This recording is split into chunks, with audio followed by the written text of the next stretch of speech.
Masalah kemacetan menjadi momok sekaligus ancaman bagi dunia pariwisata Bali karena berkurangnya tingkat kenyamanan wisatawan.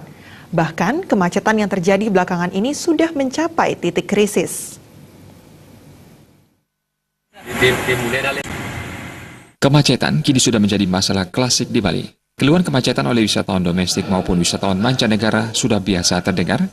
Bahkan keluhan tersebut sudah muncul saat para wisatawan begitu keluar dari Bandara Internasional I Gusti Ngurah Rai. Ketua Komisi 3 DPRD Bali dengan tambah menyatakan pemerintah harus segera mengatasi masalah ini. Rencana pembangunan underpass di Simpang Ngurah Rai harus segera direalisasikan. Bukan saja di daerah Tuban, kemacetan juga sering terjadi di daerah Denpasar seperti Jalan Protokol Imam Bonjol, Teguh Umar, dan jalan lainnya di kota Denpasar.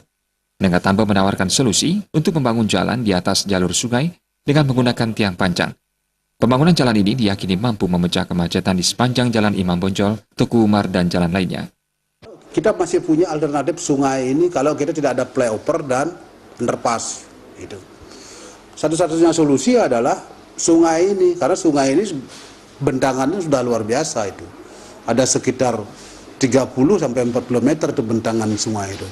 Nah, kalau saja kita bangun kayak seperti modelnya jembatan tol yang kita miliki, tol Bali Mandara yang ada sekarang ini adalah dengan sistem pola tiang panjang di atas sungai itu alternatif yang paling bagus, paling cepat juga untuk memecahkan persoalan itu, dan dibuat sedemikian rupa sehingga akhirnya juga menjadi daya tarik.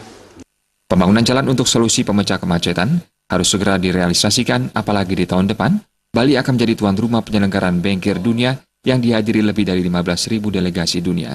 Sehingga jangan sampai kemacetan ini merusak citra Bali di mata internasional. Pemerintah harus lebih tanggap dan antisipatif dengan persoalan ini, sehingga macet tidak menjadi momok yang selalu dikeluhkan wisatawan.